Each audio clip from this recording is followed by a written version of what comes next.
16वां urban mobility India (UMI) 3 दिवसीय सम्मेलन एवं प्रदर्शनी 2023 का समापन 29 अक्टूबर 2023 को हुआ। अस्सलामु अलैकुम, मैं ज़मीर अहमद अंसारी और आप देख रहे हैं जेड न्यूज़ फॉर यू। अर्ज यह है कि आपने अपने channel Z news for you को अभी तक सब्सक्राइब नहीं किया है तो सब्सक्राइब करें और साथ में दिए हुए बेल आइकन को भी दबाएं, जिससे हमारी आने वाली सभी वीडियोस के नोटिफिकेशन सबसे पहले आपको मिल सके। आवासन एवं शहरी कार्य मंत्रालय के सचिव मनोज जोशी ने नियमित आवागमन करने वालों के लिए भुगतान के सुविधाजनक और कुशल साधन के रूप में स्मार्ट कार्ड के महत्व को रेखांकित किया। शहरी परिवहन में उत्कृष्टता सर्वोत्तम सेवा परियोजनाओं के लिए पुरस्कार प्रदान किए गए। श्रीनगर स्मार्ट सिटी लिमिटेड को सर्वाधिक सार्वजनिक परिवहन प्रणाली का पुरस्कार प्रदान किया गया। सिटी ट्रांसपोर्ट सर्विसेज लिमिटेड को उसके नवोन्मेषी वित्त व्यवस्था तंत्र के लिए सम्मानित किया गया। कोची मेट्रो रेल लिमिटेड को जल मेट्रो परियोजना के लिए सर्वोत्तम हरित परिवहन पहल वाला शहर रहा। 16वां अर्बन मोबिलिटी इंडिया (UMI) सम्मेलन एवं प्रदर्शनी 2023 स्थायी शहरी गतिशीलता समाधानों के उन्नति के लिए समर्पित प्रमुख कार्यक्रम समापन सत्र के साथ जोश के साथ संपन्न हुआ। आवासन एवं शहरी कार्य सचिव Shri Manoj Joshi, Delhi metro rail corporation limited के प्रबंधक अन्य व्यक्तियों में शामिल थे। आवासन एवं शहरी कार्य सचिव श्री मनोज जोशी ने पूरे आयोजन के दौरान प्रमुख विषयों, चर्चाओं और विचारों के हुए आदान प्रदान पर समापन सत्र के दौरान अपने ट्रांजिट ओरिएंटेशन डेवलपमेंट (TOD) की आवश्यकता और उसके आसपास की चुनौतियों पर जोर दिया। श्री जोशी ने समापन सत्र के दौरान नियमित आवागमन करने वालों के लिए रेखांकित किया। उन्होंने कहा कि सरकार नेशनल कम्युनिटी कार्ड (NC) को अपनाने पर काम कर रही है। इसमें विभिन्न तरीकों की अंतर संचालनीयता को बढ़ाने की क्षमता है। श्री मनोज जोशी ने शहरी परिवहन प्रभावी किराया संग्रहण प्रणाली के महत्व में रेखांकित करते हुए कहा कि व्यवहार्य परिवहन प्रणाली के लिए अच्छा किराया सबसे जरूरी है। उन्होंने इस परियोजना को बेहतर वित्तीय व्यवहार्य सड़कों के आसपास रियल एस्टेट क्षेत्र की क्षमता को दोहन करने के महत्व को भी रेखांकित किया। श्री मनोज जोशी ने शहरी परिवहन की बुनियादी संरचना की बढ़ती मांगों को पूरा करने के लिए नवीन वित्त पोषण तंत्र और सार्वजनिक निजी भागीदारी की आवश्यकता पर बल दिया। की ओर परिवर्तन भी प्रदर्शनी एवं सम्मेलन के दौरान चर्चा का एक महत्वपूर्ण विषय रहा। उत्सर्जन को कम करने के लिए इलेक्ट्रिक वाहनों को अपनाने के महत्व पर प्रकाश डाला और शहरी क्षेत्रों को इलेक्ट्रॉनिक वाहन में पुरस्कार चयनित समिति द्वारा अनुशासित एवं आवासन एवं शहरी कार्य मंत्रालय की ओर से स्वीकृत निम्नलिखित श्रेणियों में शहरी परिवहन में उत्कृष्टता सर्वोच्चम अभ्यास परियोजनाओं के लिए विजेता राज्य शहर के अधिकारियों को पुरस्कार प्रदान किए गए। पहला, सर्वोत्तम सार्वजनिक परिवहन प्रणाली वाला शहर। दूसरा, सर्वोत्तम गैर मोटर संचालित परिवहन प्रणाली वाला शहर। तीसरा, सर्वाधिक नवोन्मेषी वित्त पोषण तंत्र वाला शहर। चौथा, परिवहन योजना में सार्वजनिक भागीदारी रिकॉर्ड वाला शहर। पांचवा, सर्वोत्तम हरित परिवहन वाला शहर। छठा, सर्वोत्तम मल्टीमॉडल एकीकरण के साथ मेट्रो रेल। सातवां, सर्वोत्तम यात्री सेवाओं एवं संतुष्टि के साथ मेट्रो रेल। और आठवां, सर्वश्रेष्ठ शहरी परिवहन लागू करने वाले राज्य केंद्र शासित प्रदेशों के लिए रनिंग ट्रॉफी। 16वें अर्बन मोबिलिटी इंडिया (UMI) सम्मेलन और प्रदर्शनी 2023 ये कार्यक्रम आवासन एवं शहरी मामलों के मंत्रालय द्वारा शहरी परिवहन संस्थान भारत के माध्यम से Delhi metro rail corporation limited के सहयोग से 27 से 29 अक्टूबर 2023 तक Manekshaw centre, parade road, Delhi cantt, Nai Delhi में आयोजित किया गया। इस आयोजन में शहरी परिवहन के भविष्य पर चर्चा और सहयोग करने के लिए दुनिया भर के नेताओं, विशेषज्ञों और हितधारकों को एक साथ लाया गया। प्रत्येक वर्ष आयोजित होने वाली इस प्रदर्शनी में भारत और विदेशों में शहरी परिवहन में सर्वोत्तम सेवाओं, नवीनतम शहरी परिवहन प्रौद्योगिकी सेवाओं और अन्य संबंधित क्षेत्रों का प्रदर्शन शामिल रहता है। 2023 UMI प्रदर्शनी का उद्घाटन आवासन एवं शहरी कार्य और पेट्रोलियम एवं प्राकृतिक गैस मंत्री श्री हरदीप सिंह पुरी ने 27 अक्टूबर 2023 को किया। ये प्रदर्शनी एवं सम्मेलन 3 दिनों तक जारी रही। मेट्रो रेल कंपनियां, सार्वजनिक और निजी क्षेत्रों में लगभग 22 कंपनियां इसमें सम्मिलित हुई।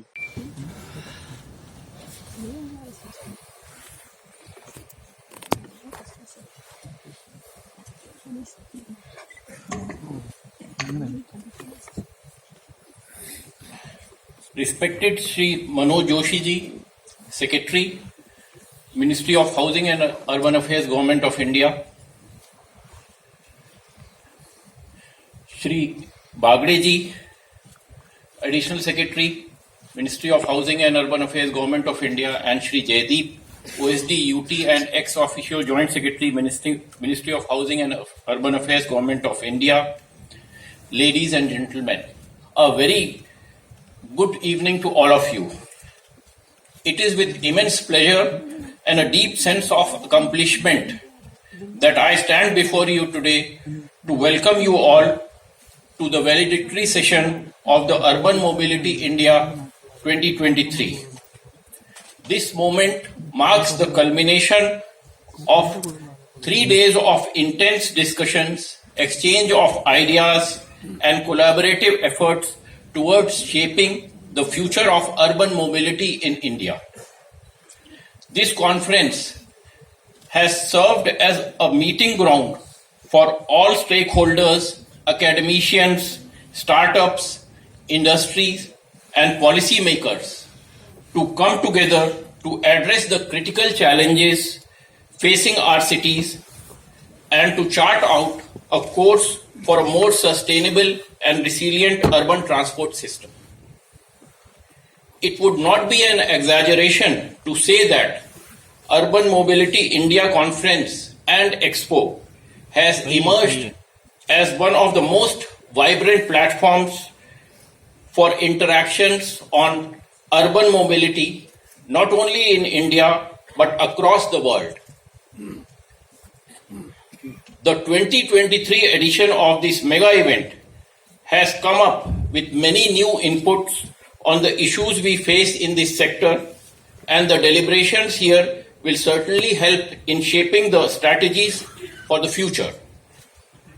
Many domain experts from across the world assembled here and shared their valuable inputs on diverse range of topics. I have been told that around 1,200 people have participated and 80 organizations. We have all benefited immensely by listening to them and participating in the interactions.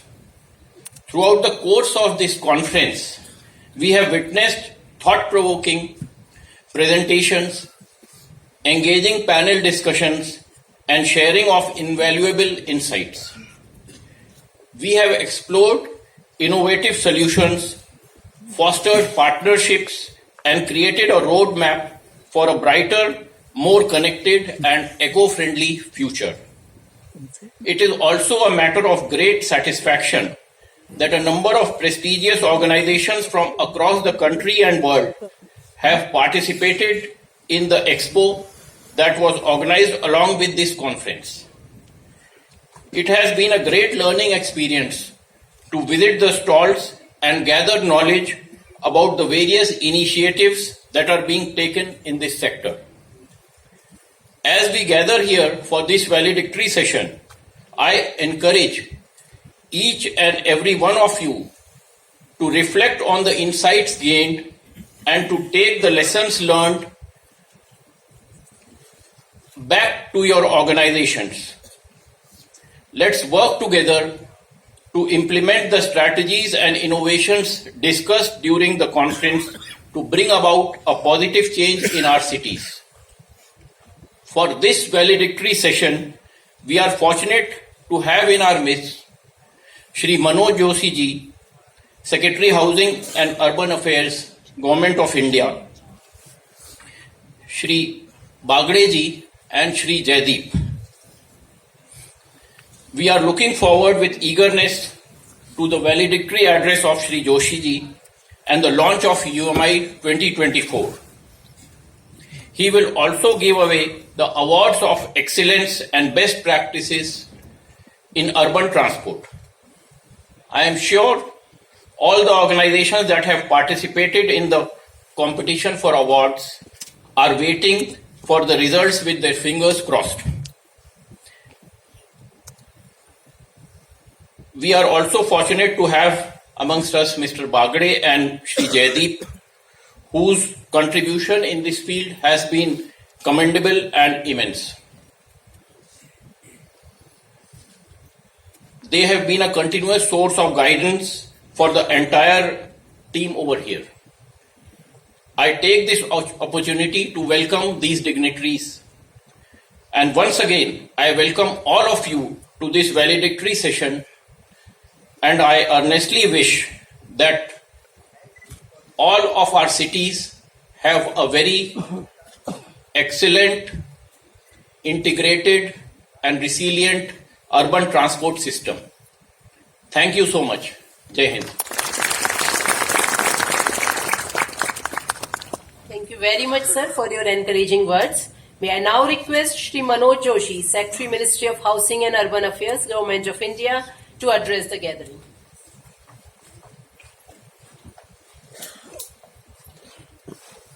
Good afternoon, Mr. Bagde, Mr. Jaideep, Mr. Vikas Singh, and friends. Last 3 days have been quite a intense discussion on various topics. I think all of us have learned a lot from each other. In transport sector, there are a large number of best practices we have seen in the cities, some of which we in this conference every year we give an award. I don't know how much we learn from each other's experience while taking the award, but I'm sure some copying of those best practices do take place.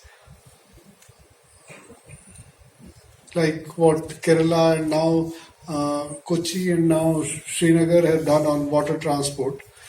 Yeah, we have not really seen water transport, new types of boats coming anywhere else in the country as of now. Delhi has done excellently in terms of last mile connectivity without really trying for it, but has the best last mile connectivity. There are urban transport, the way cities are running buses in Bangalore, Mumbai, Pune, and Ahmedabad and Surat are best practices for a lot of people to adopt. I don't think SRTCs are able to copy the city transport services, bus services, the way these cities are done. So probably other states and cities could think of, in any case, state has to subsidize whatever VGF is required, along with whatever now center is offering. But might be a better idea to have a dedicated company doing that work for cities transport and not clubbing it with entire interstate and intrastate bus services, which have their own legacy, union problems and fleet issues. Probably for a lot of cities, it's a good idea to bring in private sector, which the way they are supplying the buses in the fleets of say 500, 1,000, 200, and the private sector operating it and city managing it and providing the subsidy and providing depots, whatever city can do best or state can do best. That is something to learn. A lot of the metros have done excellent work on AFCs and NCMC cards, smart cards. We have not been able to copy that in buses. It's a time we copy that and bring that in the bus system. Government of India, in our new scheme, we have announced full subsidy for AFC and NCMC card adoption, ITMS adoption and GPS, this entire system adoption for all the buses in the cities. We'll provide 100% subsidy for that. There are other best practices like what Maharashtra has done in terms of bringing additional revenue of coming from higher FSI to the metro. Others have still not done it. Last 2-3 years we have been hearing everyone appreciating what Maharashtra has done, but no other state has done it. But now I think whatever changes have happened in terms of losses for the metros, probably the states would be more inclined to adopt Maharashtra model, because we have to meet if there are losses in the metro, we have to meet them and we need to generate additional revenue for that. Now, if in terms of additional registration or stamp duty because of higher FSI and more development coming in, that is one way. We can meet some of the additional cost of metro.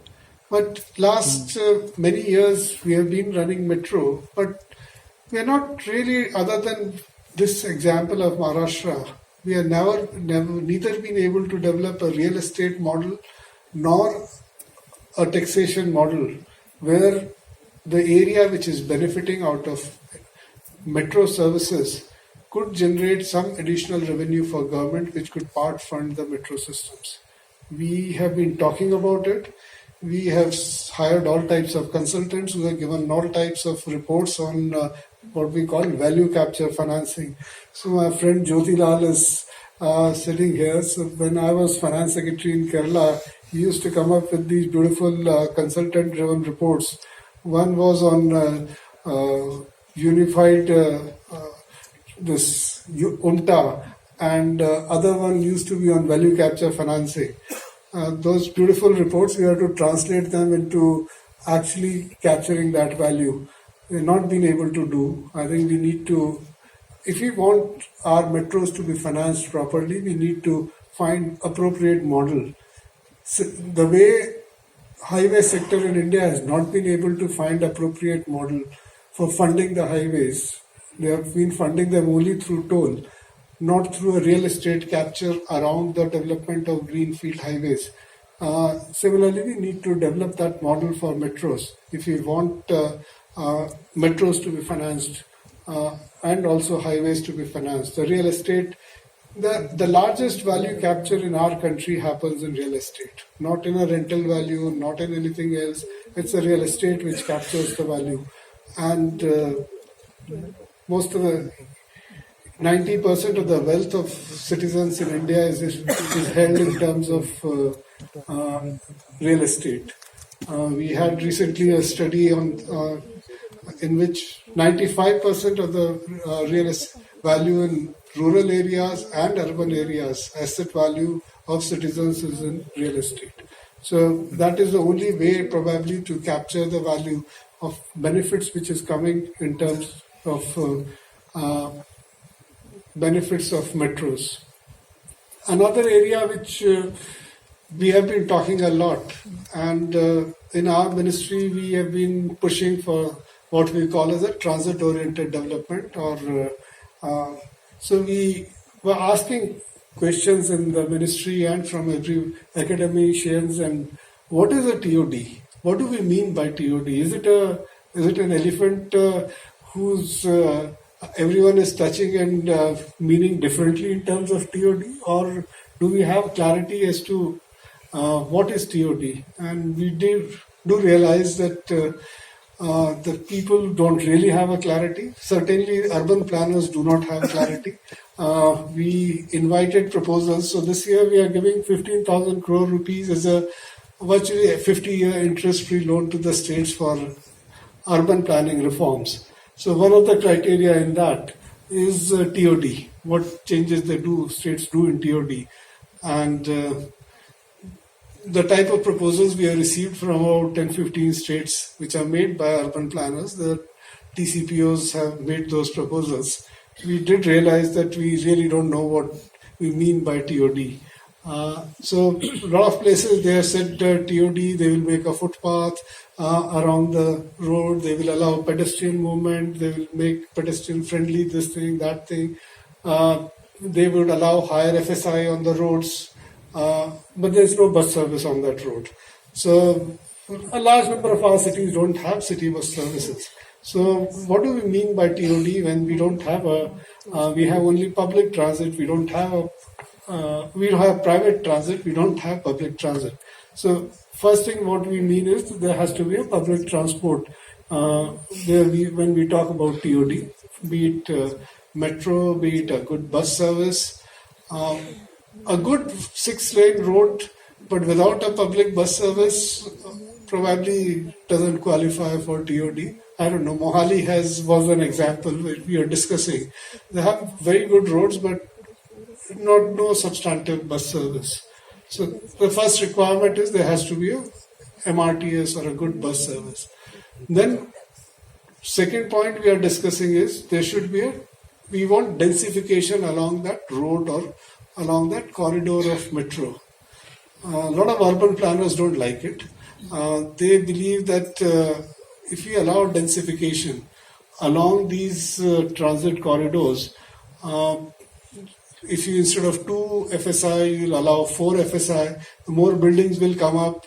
These are not the people who use metros, and they would park their cars on the roads, and roads would get further congested, and so it won't really benefit. That's a thinking a large number of urban planners have, including in Delhi, that we should not allow higher FSI or FAR, whatever we call, along these transit nodes. So in that case, do we have a consensus that there should be a densification along the transit-oriented development? Does that TOD means that first the transit, second is the densification? I think there more talk needs to be there for consensus. I do believe that densification is the movement around the world. That's a European model or a Japanese model or a Singaporean model or a Hong Kong model where you do a densification in the city center. US model also, that densification in the downtown, and rest of the city is an open city where you go by cars and all. But in India, we never had much of a debate on this topic, on the densification topic. Probably we are discussing the issue of densification is in some cities it is led by developers, but open discussion on this issue doesn't really take place. So in case of transit-oriented development, probably we need more discussion on what do we, on clarity on increasing FSI, and when we increase FSI in an area, what is the essential things which we should ensure. One is we are discussing that the police force should ensure that people don't park cars on the roads, and we have if they do, we take away their cars or we put a heavy fine on them. If we don't do that, then probably it would be difficult. People would park their cars on the main roads and benefit would not come. Thank you. Other areas in which are capturing our mind and we keep debating and talking about is in case of mobility issues is the NCMC cards. The most successful card system till now in India has been probably Delhi Metro's smart cards, which was a pioneer and became very successful because people realized that if they go with the cash, they have to stand in a queue and waste 10 minutes. If they go with the smart card, charge it once for 500 rupees, at least for a month, they don't have to stand in the queue. So everyone realized that they need a smart card. In case of NCMC card, we encountered the problem of KYC. That to issue NCMC card, you need a KYC which takes much longer than issuance of smart card, which was just payment of cash or other modes of payment, and across the table they were issued. So on the NCMC card, I think we need to work. We have been talking to now RBI as well as Ministry of Finance to simplify the process so that we can do a smarter or faster issuance of cards which can be used in buses, which can be used in metros across the country, not just in one city. So we need to design it in such a way that money laundering or PMLA issues are taken care of, but that becomes a universal card, people can use it. Cash would continue to be used the way it is there in a lot of cities, but probably a sort of a transition which happened in DMRC, that people stopped using cash because there was a penalty in terms of time on using cash. They shifted. Now, whether similar thing can happen in buses, I don't know. But if people feel that using card is more beneficial, they would shift to the card system.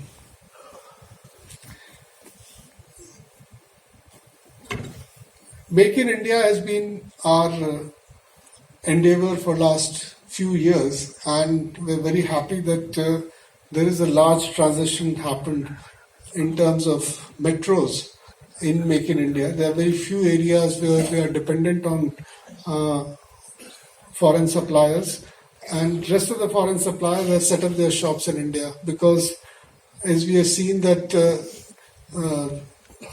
metro development has been fastest in India across the world. Barring probably China, I don't know. The last 10 years figures of what are the 10 years figures of China and India. But other than China, I don't think any other country has had such a fast development of metro in the world. And that's why most of the companies, technology providers and suppliers have come and set up shops in India. But there are still some areas which I'm happy that Bell and NCRTC have worked about those station gates. Areas like rails, the forged rails is another area which we probably need to work. Then there are signaling issues with signaling areas which we need to work further. But in rest of the areas, a good work has been done. The same cannot be said of the bus services. I think the movement of technology is happening so fast in electric bus technology that just to catch up is quite a challenge. We would wish with our tender and with other tenders, more and more Make in India happens in case of electric buses, because that, as day before yesterday, Honorable Minister had said, we have 40,000 buses, city buses, organized city buses in India, and probably we require 150,000 buses. So the requirement of buses in our urban areas is very, very large. And unless their costs go down further, I was very happy to learn today from Transport Secretary in Delhi government that electric buses without any subsidy, they got the rate of 60 rupees per kilometer, while for CNG buses, the rate for them was 72 rupees per kilometer. So if the electric buses finally get supplied at this rate, some cities have faced a bit of a if on that, but if they get supplied at 60 rupees, I think that's great. If we are able to reduce the cost of electric buses, and if the government of India subsidy also in most of the cities come at say 22 or 24 rupees per kilometer, then it's quite a viable option, provided we adopt I think what Indore has done in terms of fare collection. They got a third party to do the fare collection and got a fairly good rates on fare collection. The large number of Indian cities, the fare collection has been very poor. Probably 20 rupees per kilometer or 25 rupees per kilometer. So a good fare collection is paramount for cities for viability of their bus service. So there is a lot to learn from each other, and this conference provides a very good venue for learning from each other and a food for thought as to what in terms of policies should we be doing. It's very policy part is less important for buses. It's far more important to implement it, far more important for metros, which are very, very cost intensive. So policy clarity is very important for that, and hope we have learnt enough in these days, and we will keep learning from each other. Thank you very much. Thank you very much, sir, for enlightening us with such valuable inputs. We will surely take them forward. Achievements are not possible without constant endeavor and grit, and perseverance will surely reap a reward. It's now time for the much awaited award ceremony of 16th UMI 2023. I request the dignitaries on the dais to please come forward for the award ceremony. The first category is certificate distribution and trophy for best research paper in the research symposium conducted in 8 sessions in these 2 days from 28th and 29th October 2023. The second runner-up, that is the third prize, goes to Mrs. Dilwais Ali, NIT Srinagar.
Shri Vikas Kumar, MD DMRC, senior officers of my ministry, state government and municipal commissioners, MDs and senior officers of metro rail companies, senior officers from state transport undertaking, distinguished guests from India and abroad, scholars, researchers, ladies and gentlemen.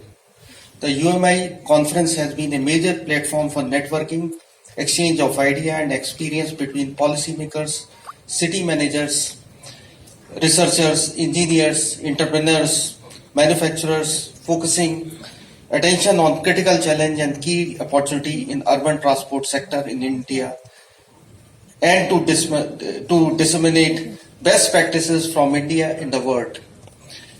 In this 3 days conference from 27th to 29th, we have deliberated on the theme of integrated and resilient urban transport and have come out with meaningful suggestions and recommendations.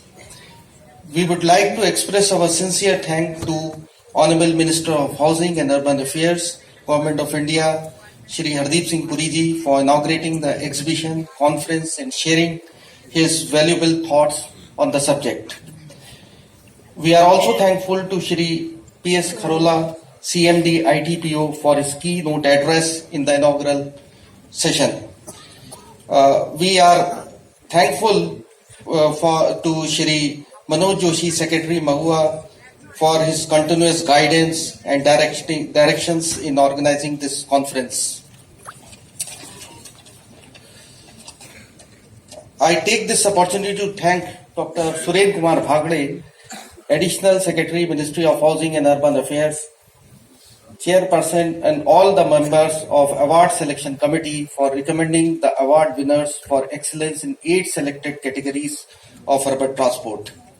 I also take the opportunity to thank the member of UMI Technical Committee for their valuable technical contribution in shaping the agenda and suggestions for selection of speakers.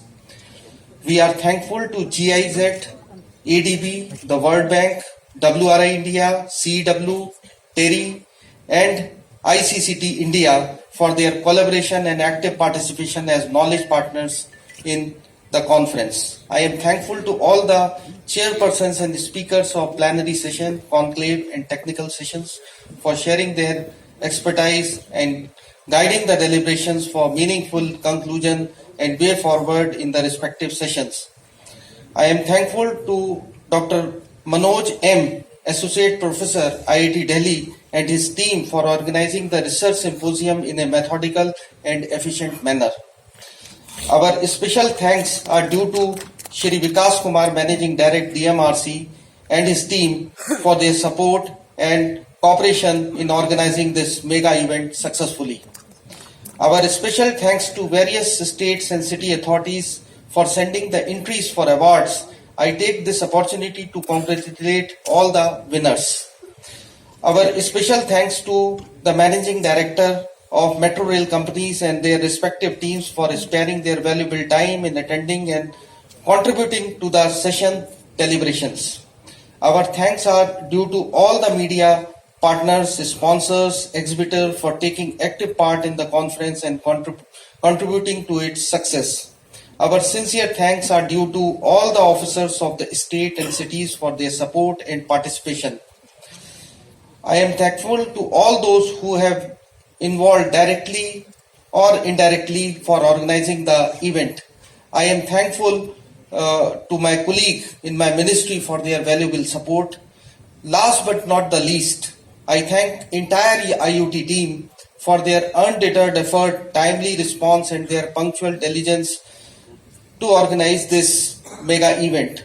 I thank you all, the delegates, participants who took active part in deliberations in the conference. We are also thankful to Colonel Harpreet Manchanda, Maniksha Center, and Chime Tours Private Limited event manager for making all the necessary arrangement in a very efficient manner. Finally, I extend my sincere gratitude to all the participants of the conference and the fervent audience for their enthusiastic engagement.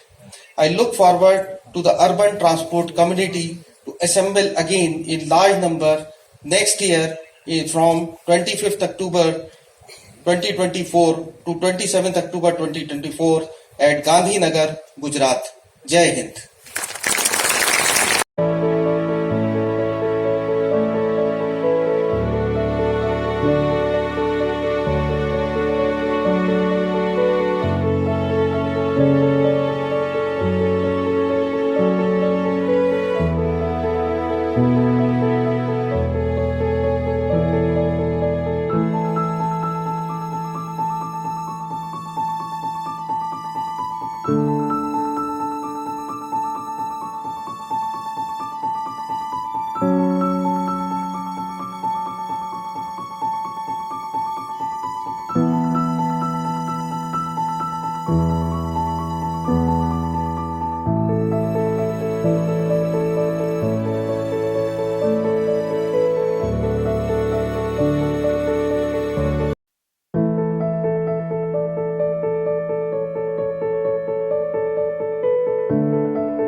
Questions है 10 इसको 60 second में answer है related to transport. किस related? Transport.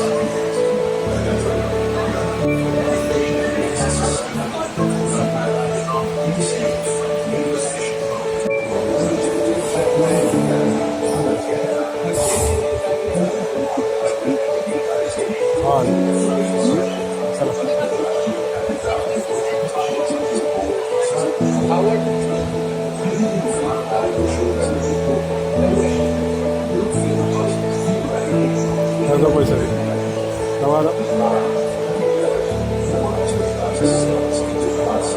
Next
प्रधानमंत्री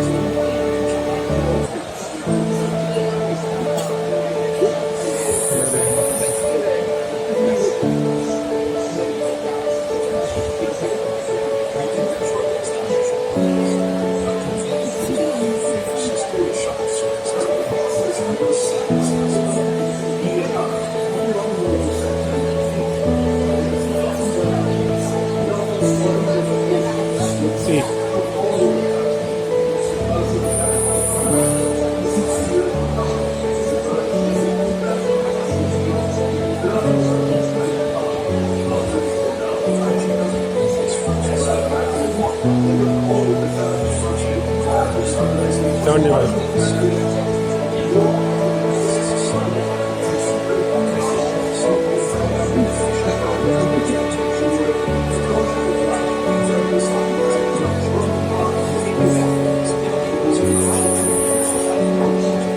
इसको आराम से बस।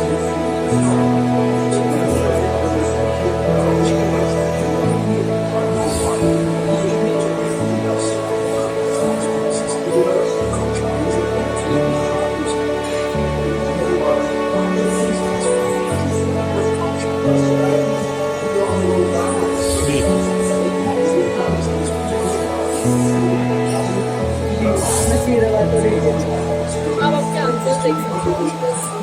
ये जो ब्लू में है वो सही आंसर है और आपने ये दिया।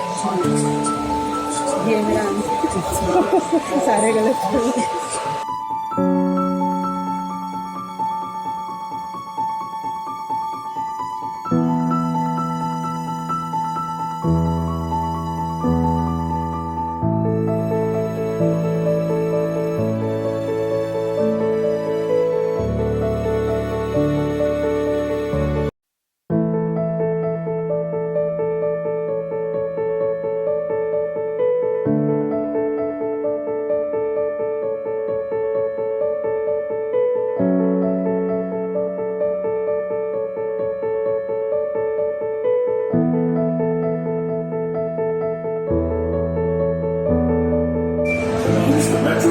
The total project cost is rupees 8,314 crores.